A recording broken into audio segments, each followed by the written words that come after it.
우리 에베네셀 찬양대의 찬양의 고백처럼 예배마다 하나님을 만나서 정말 우리의 심령이 회복되고 정말 회복된 우리 성도들의 사역 가운데 우리 교회를 하나님께서 사용하여 주실 줄로 믿습니다. 금요일 8시 반마다 우리 권사님들이 모이셔서 예배를 위해서 예배 가운데 정말 하나님 만나주시고 놀라운 위로와 회복의 은혜가 있게 해달라고, 교육자들 정말 하나님 앞에 끝까지 변질되지 않고 끝까지 이 믿음의 사명의 길 완주할 수 있도록 인도해달라고 이렇게 늘 기도하고 있습니다. 얼마나 큰 힘이 되는지 몰라요. 예배 가운데 그러한 역사가 시작될 줄로 믿습니다. 오늘은 영적인 요요에 대한 말씀을 함께 나눌까 합니다.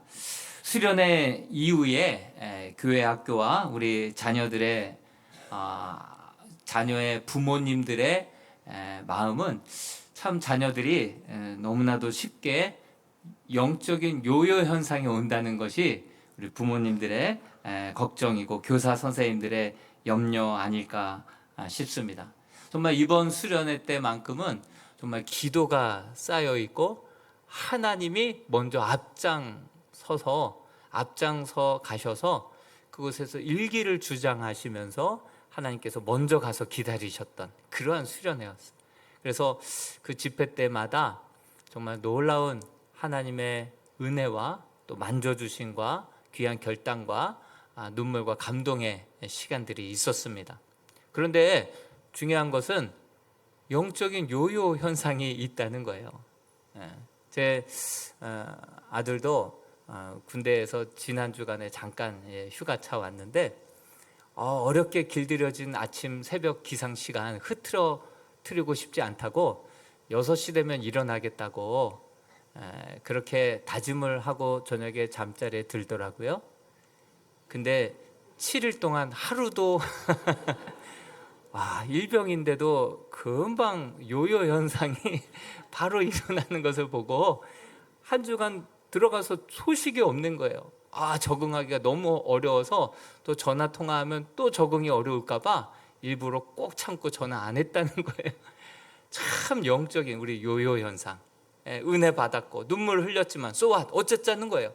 다시금 이전의 모습으로 금방 회개해버리는 그 회개 본능이 있는 죄성인 그러한 우리들의 신앙의 모습을 보게 됩니다.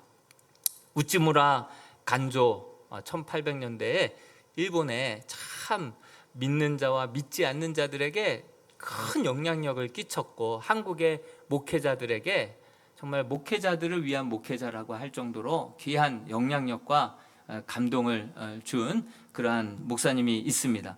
이 우찌무라 간조가 이 목사님께서 영적인 체험을 통해서 결단을 합니다. 다른 신들을 다 정리하고 이제 하나님만 참 신으로 섬기겠노라 결단합니다.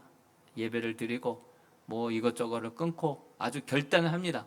그리고 사람들한테도 그 다짐을 이야기하고 그 사람들도 은혜 받고 같이 막 은혜의 시간이 되죠. 3개월이 지나니까 한 가지 기대가 무너지자 도미노처럼 싹 무너지고 그냥 종교적인 습관적인 예배만 하나 남아있는 거예요. 그래서 이 요요 현상, 그래서 부흥회를 또 찾아다닙니다.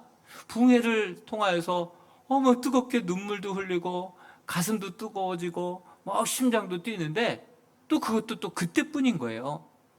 그래서 이제 자선사업, 이제 봉사를 합니다. 이거야. 신앙은 바로 이거지. 행함 없는 믿음은 죽은 믿음. 봉사하고 섬기고 선교하다 보니까 그 안에 막 보람이 있었는데 시간 지나니까 이게 또 자기의 공로가 되는 거예요. 예? 그러면서 그 봉사를 할 때는 나에게는 칭찬받을 일이지 내 안에 평안을 주지 못하고 죄의 문제를 해결하지 못하는 그러한 한계를 또 경험하게 됩니다. 이 평안이 없는 이유가 내가 하나님의 부르심 가운데 전적으로 순종하지 못해서 그런가? 그래서 신학교를 갑니다. 신학교를 갔는데 신학교의 공기마저 그를 바꾸지 못한 거예요. 오히려 내성이라고 하죠. 약을 먹으면 처음에 효과가 있다가 나중에 웬만큼 먹어서는 효과가 없는 내성이, 신앙의 내성도 생겨버리고 요요 현상이 생겨버리고, 신학교 가서 오히려 겉모습은 더 경건해졌고 아는 것은 더 많아졌지만 오히려 더 신성 모독하는 것 같은, 용서받을 수 없는 더 큰 죄악을 저지르는 것 같은 그러한 죄의 두려움이 그 마음 가운데 가득 찼던 거예요. 마치 철로 역정에 크리스찬이 죄의 짐을 짊어지고 막 가다가 쓰러지고 가면 갈수록 더 무거워지고, 이 죄 때문에 이제 곧 나는 망하게 돼요. 망할 수밖에 없어. 막 그 죄에 대한 고통과 두려움에 가득 찼던 것처럼 우츠무라 간조 목사님의 그 마음을 그렇게 가득 고통스럽게 했었죠. 우리 교회에서도 중등부 아이들이 중등부 수련회를 하는데, 제가 포스터를 보고 또 현장에도 한번 방문해 봤는데, 우리나라 전국에서 청소년에게 가장 큰 도전과 영향력을 줄 수 있는, 정말 그 수련회 가서 하나님을 경험하지 못하면 어디 가도 경험하기 어려울 것 같은 그러한 내노랄 만한 목사님 4분이 모였어요. 간증하는 사람도 범키라고, 키범인가? 범키죠, 범키. 예. 그 친구도 그 간증이 굉장히 뜨겁거든요. 그 친구가 또 오는 거예요. 그래서 야, 이번 수련회 때 뭐 하나님 만나지 못하면 어디 가서 만날까? 마지노선이다. 이런 마음으로 친구들 갔고, 또 그곳에서 눈물을 흘리면서 기도하고 변화된 줄 알았는데, 그 주일날 그 같이 늘 함께 뭉쳐 다니는 3명이 다 같이 교회를 안 나와버린 거예요. 예, 영적인 요요 현상들이 막 기대하고 막 이 상승, 이 길이를 어떻게 우리가 활용해서 아이들이 신앙을 잘 유지해 나갈까 선생님들은 고민하고 있는데, 아이들은 금방 핸드폰 손에 쥐어지고 일상으로 돌아가니까 금방 요요 현상이 일어나게 되는 것이죠. 성경에 보니까요, 오늘 읽었던 본문 말씀에서도 여러분 생각해 보십시오. 갈멜산에서 불이 떨어졌어요. 그리고 3년 반 동안 그렇게 극심한 가뭄 가운데 비가 쏟아졌단 말이죠.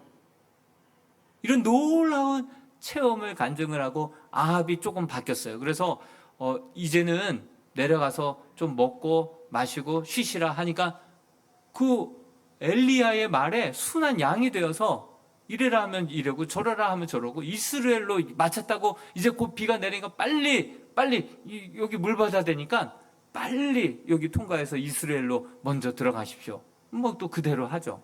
예? 그런데 그것도 잠시, 이스라엘 백성들도 바알과 하나님 사이에서 머뭇머뭇거리던 그들이 이제는 하나님 편에 서겠다라고 다짐하고 결단해. 금방 요요 현상. 예. 또 그 모습을 바라보았던, 특별히 이세벨은 하나도 변화된 게 없어요. 하나도 변화된 게 없어요. 오히려 내일 이맘때 되면 너를 반드시 그 850명의 제사장들과 같이 죽이겠다, 이런 엄포를 놓습니다.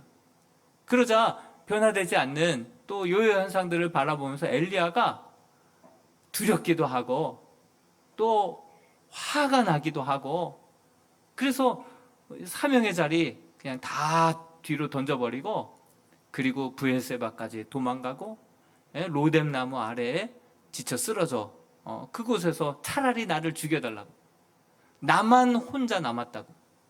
그리고 간신히 기력을 회복해서 간 곳이 호렙산에 간 이유와 그 목적을 보니까 하나님 앞에 고소하고 고발하기 위해서, 하나님, 이스라엘이 이 시내 산에서 하나님의 율법을 받아서 하나님과 언약을 체결했는데 그 받은 바 언약을 하나도 지키지 않고, 그리고 하나님 앞에 올려드려야 될 그 제단을 다 헐어버리고 우상을 숭배하고 있고, 그리고 칼을 빼들어서 하나님의 선지자들을 이렇게 죽이고 있고, 나만 홀로 남았는데 나조차도 이세벨이 죽이려고 하고 있는데 하나님 가만 두시렵니까? 이걸 2번이나 하나님 앞에 고발하는 것은 무슨 뜻이겠습니까? 하나님, 이제는 지체치 마시고 이들을 엄벌하시고 심판하시고 불로써 아니면 물로써 심판하시든지 하나님께서 정말 이들을 한번 홍군형을 내달라는 듯이 하나님 앞에 두 번이나 똑같이 고소 고발하고 있는 그 엘리야의 그 모습을 보게 됩니다. 엘리야도 요요 현상이 일어난 거예요. 이스라엘도 아합도 다 요요 현상이 일어나게 된 것을 보게 됩니다. 그런데 하나님께서는 그 산을 흔들 만한, 그리고 바위를 깨트릴 만한 바람 가운데 오신 줄 알았는데 그 가운데는 하나님이 안 계셨어요. 그리고 두 번째로는 지진, 막 전체 땅을 요동할 만한 지진이 막 일어났었는데 그 가운데서도 하나님께서는 계시지 않았더라. 그리고 불 가운데 다시금 제단 위에 내렸던 그 불이 다시금 그 호렙산 그 동굴, 그 앞을 불로 막 그 찬란한 불, 눈부신 불로, 그렇게 후끈거리는 불로 하나님께서 내려주셨지만 그 가운데 하나님이 계시지 않았더라. 결국은 하나님은 세미한 음성 가운데 하나님은 거기 계셨다라고 성경에는 기록하고 있습니다. 왜 그랬을까요? 왜 그랬을까요? 이 엘리야는 하나님 불을 내려주시든지 비를 더 홍수를 내시든지 이들을 심판을 쓸어버리시라고 이렇게 분에 가득 찬 마음으로 하나님 앞에 역사해달라고 했는데 바지불, 바람 가운데서도 불 가운데서도 지진 가운데서도 하나님 계시지 않았고 세미한 음성 가운데 하나님의 음성이 들려온다는 것은 하나님이 그 가운데 임재했다라고 하는 뜻이죠. 왜 그럴까요? 왜 하나님께서는 이렇게 심판하지 아니하시고 세밀한 그 작은 음성, 정말 우리가 고요하지 않으면 우리의 분노, 우리의 두려움, 우리의 생각들, 우리의 그 막 씩씩거리는 그 분에 겨운 그 호흡, 그것 좀 내려놓지 않으면 들리지 않을 세미한 음성으로 그 가운데 계셨던 그 이유가 무엇일까요? 여러분, 우리 인간은요, 이 불같은 기적, 이 물같은 체험, 이 놀라운 기적과 같은 역사들을 경험하고 체험해도요, 그랬다고 해서 한 번에 변화되는 게 인간이 아니에요. 수련회 한 번 주님을 뜨겁게 눈물로 만났다고 해서 사람이 180도 달라질 것 같지만요, 이거 우연 아니야? 그 분위기가 그래서 그랬던 거 아니야? 순간 또 의심이 찾아오기 시작하면서 예전으로 금방 돌아가 버리는 게 우리 인간의 그러한 본연의 모습이다라고 하는 사실이죠. 하나님께서도 이 바람으로, 지진으로, 불로, 그 갈멜산에 내렸던 그 불, 그 3년 반 동안의 가뭄을 해결했던 그 비, 그 체험을 통하여서 사람이 변화되는 거 아니다. 급히 변화되게 되면 또 급히 뺀 살 어떻게 됩니까? 급히 요요가 오는 것처럼.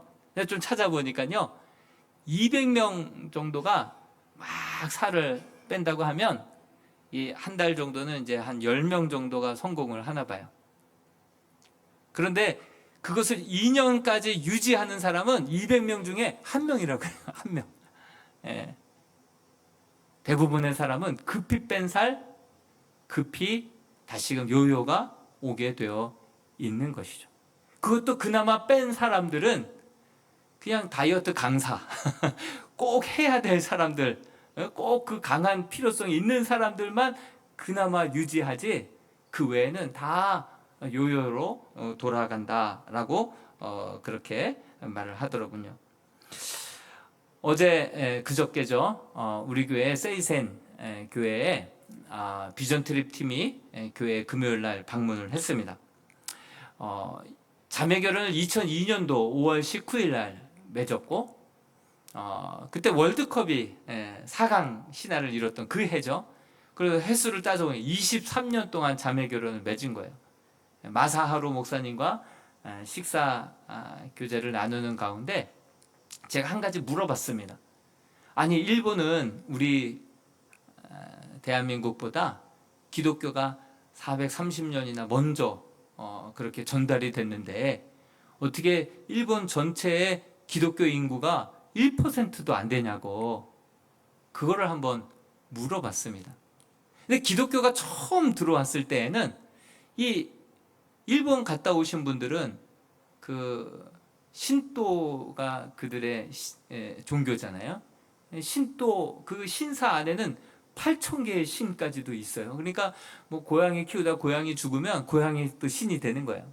고양이가 복음 못 줘도 환음 오게 하지 않을 수 있기 때문에 포켓몬 뭐 여러 가지 신들을 다 섬기는. 그러니까 하나님도 여러 신들 중에 그냥 한 신으로 생각하고 호의적으로 받아들인 거예요.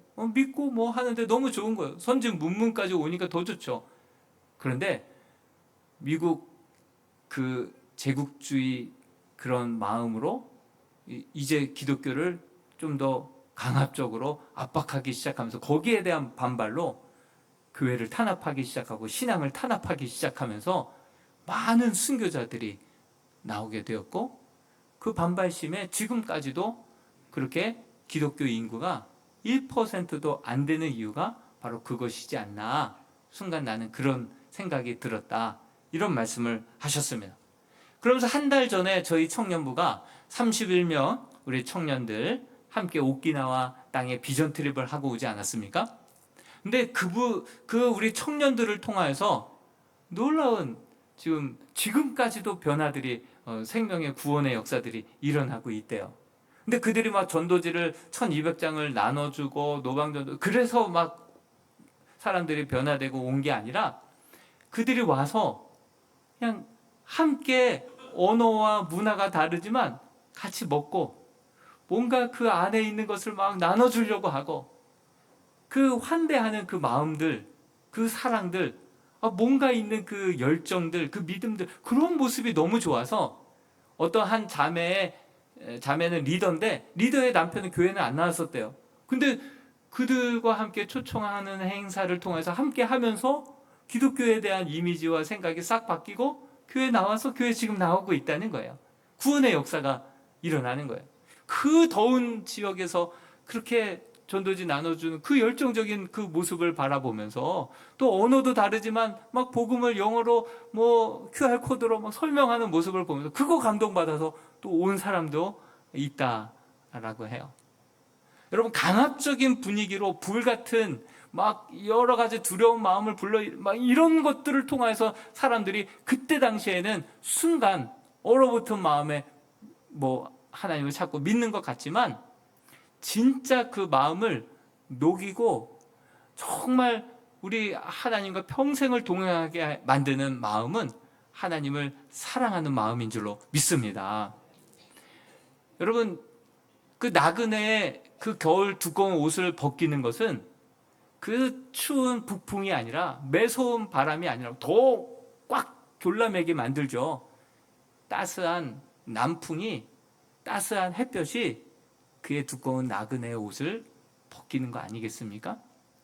정말 이러한 하나님께서는 이 엘리야를 계속해서 어루만져 주시고, 정말 먹으라 마시라 입혀주시면서 재워주시면서 일어날 때까지 기다리시고, 계속해서 사랑으로 보듬어 주시는 그 사랑에 이 엘리야는 조금씩 회복이 됩니다.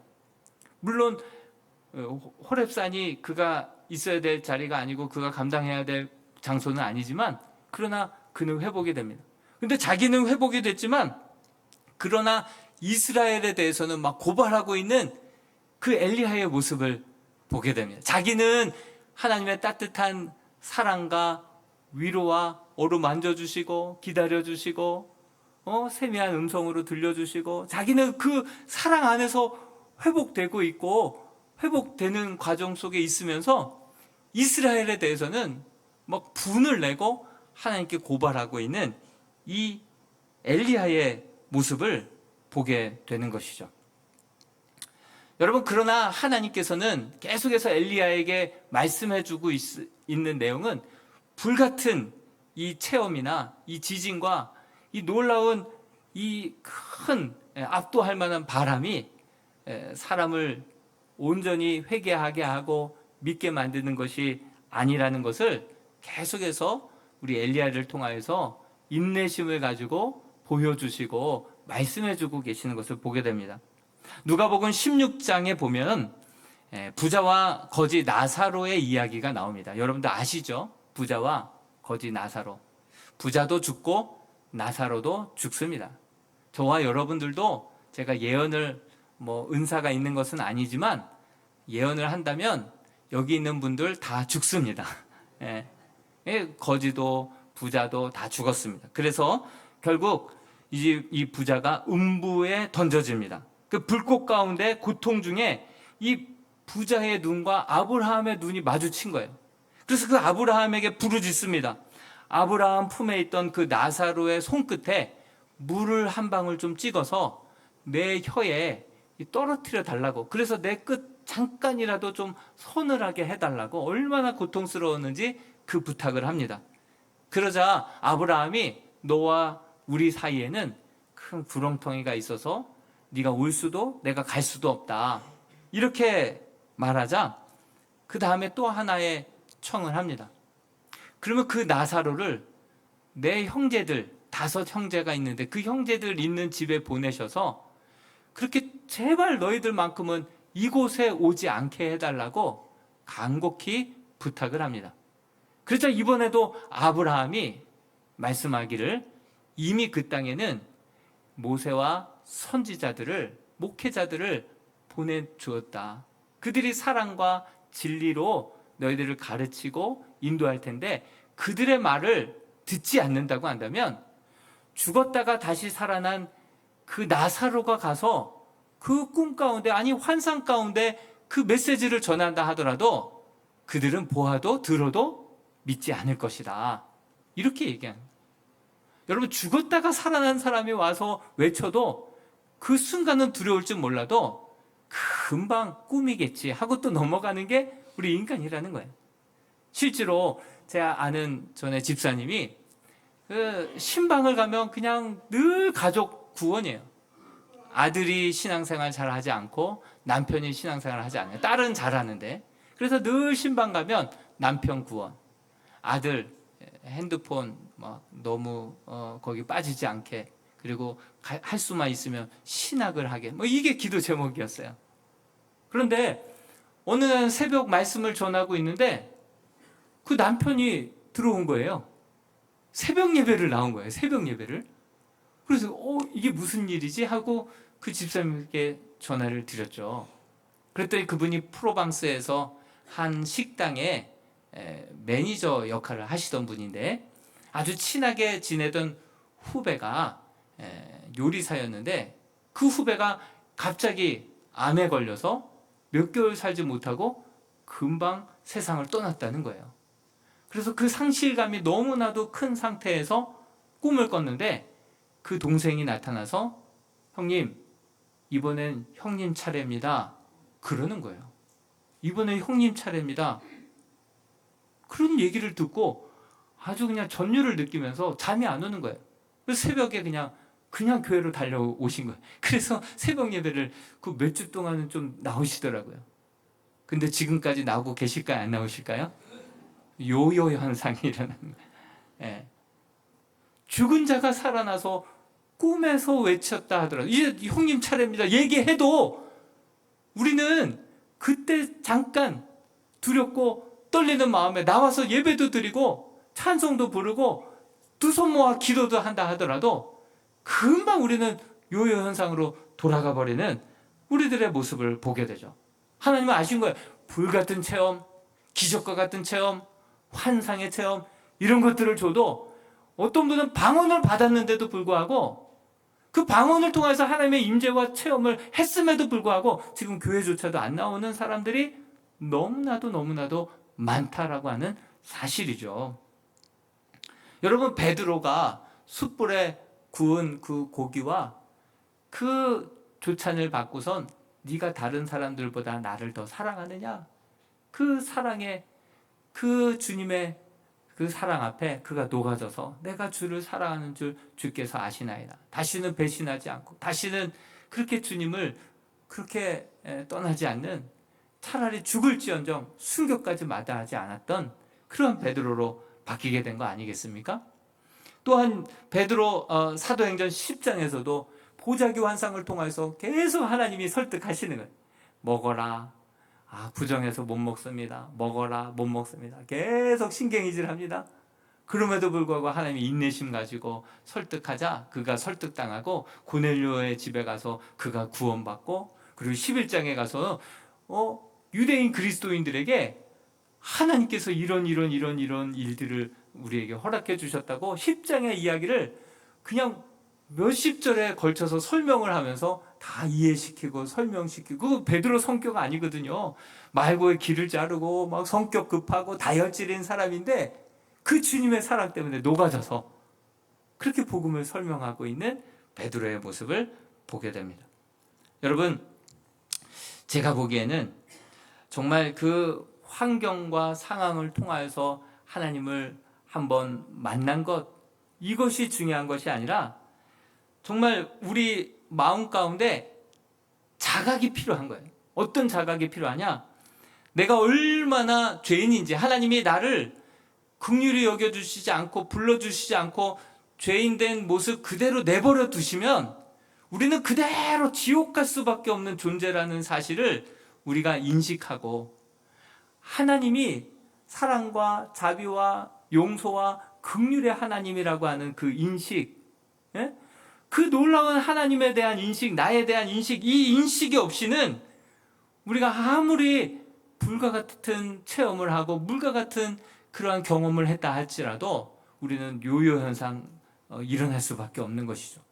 그러나 내가 얼마나 죄인이라는 사실을 깨닫고 이런 나를 포기하지 아니하시고 찾아오셔서 손 내밀어 주시고 끝까지 기다려 주시고 자녀 삼아 주시고 자녀답게 살아갈 때까지, 또 그 나라 갈 때까지 함께 해주시는 그 하나님의 놀라우신 은혜와 사랑을 우리 머릿속으로 깨닫고 자각한 사람은 정말 우리가 설령 실수하고 또 넘어진다 하더라도 7번 넘어져도 8번 일어나는 은혜가 있게 될 줄로 믿습니다. 이 엘리야에게 이런 자각이 있었나 한번 생각해 보시기 바랍니다. 저는 이 왕상 19장 10절 말씀, 이 엘리야의 고백을 보면서 마치 이 바리새인 같다, 마치 이 엘리야가 정말 탕자의 형의 모습 같다라는 생각이 듭니다. 10절을 같이 한번 읽어볼게요. 시작. 그가 대답하되 내가 만군의 하나님 여호와께 열심히 유별하오니 이는 이스라엘 자손이 주의 언약을 버리고 주의 제단을 헐며 칼로 주의 선지자들을 죽였음이오며 오직 나만 남았거늘 그들이 내 생명을 찾아 빼앗으려 하나이다. 마치 탕자의 형이 아버지의 재산을 가지고 창기와 함께 놀아나 그 동생을 고발하는 것처럼 자기 혼자 의롭다는 거예요. 나만 혼자 남았다는 거예요.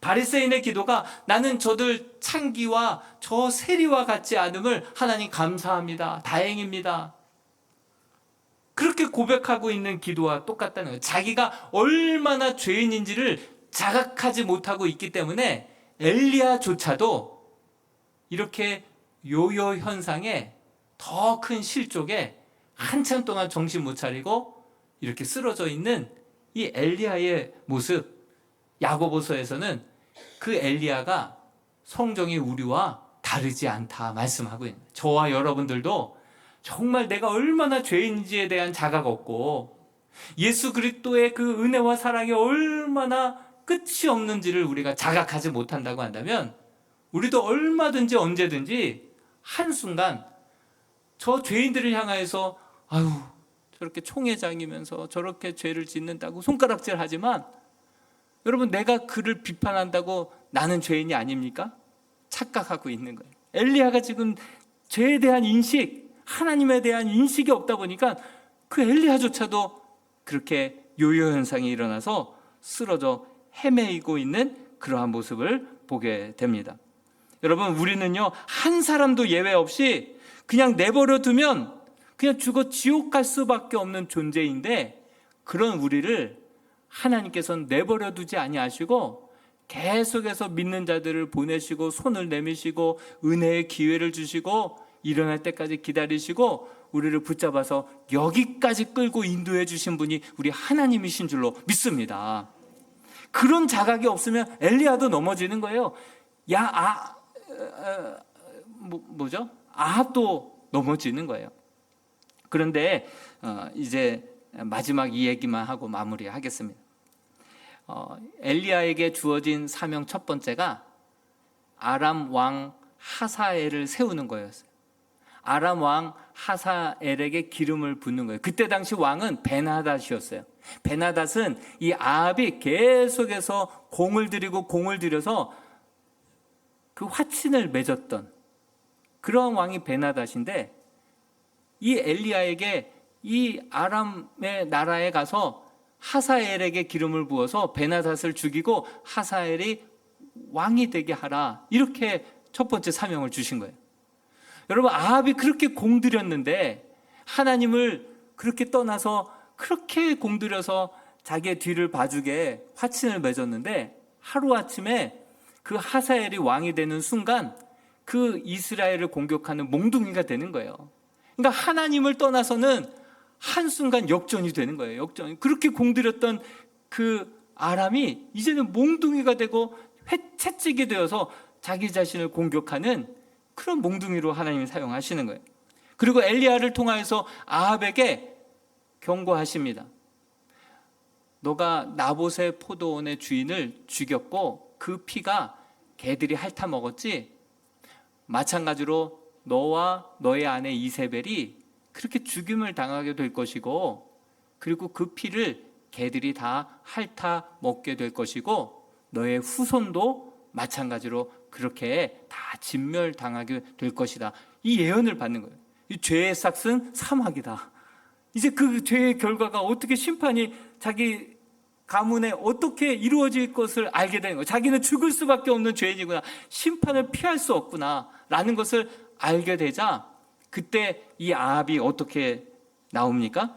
열왕기상 21장 27절 말씀을 읽어보겠습니다. 시작. 아합이 이 모든 말씀을 들을 때에 그의 옷을 찢고 굵은 배로 몸을 동이고 금식하고 굵은 배에 누우며 또 풀이 죽어 다니더라. 아합이 회개하는 거예요.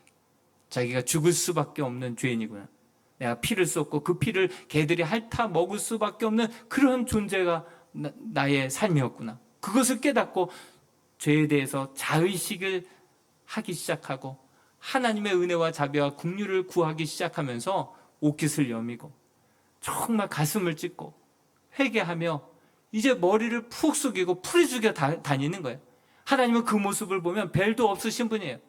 하나님은 벨도 없으신 분이에요. 그 아합이 얼마나 이스라엘 백성들로 죄악을 우상 숭배하게 했던 그 장본인인데도 불구하고 회개하기만 하면 언제 그랬냐는 듯이 우리 29절 말씀을 같이 한번 읽어보겠습니다. 시작. 아합이 내 앞에서 겸비함을 내가 보느냐? 그가 내 앞에서 겸비함으로 내가 재앙을 저의 시대에는 내리지 아니하고 그 아들의 시대에야 그의 집에 재앙을 내리리라 하셨더라. 그렇습니다. 결국 이 엘리야가 이 하사엘에게 기름 붓고 또 아합의 군대 장관에게 기름 부으라고 하는 그 사명은 열왕기하 8장 9장에 가서 엘리사에게로 이첩이 되게 됩니다. 왜? 아합이 회개했기 때문에, 죄의 의식을 가지고 내가 얼마나 죄인인지를 깨닫고 하나님의 자비와 은혜와 긍휼의 옷자락을 붙잡았기 때문에 그가 온전히 회복되어서 그 심판이 그 당대에는 임하지 않고 그 아들 때에서부터 시작되는데, 그 아들 때에 가서 진정 죄를 죄로 알고 나의 나됨을 알고 하나님의 하나님됨을 알고 그들이 회개했다면 그에게도 그 용서가 미쳤을 것입니다. 그런데 당대로 끝난 거 보면 그 아들 때에는 회개하지 않았던 모습을 보게 됩니다.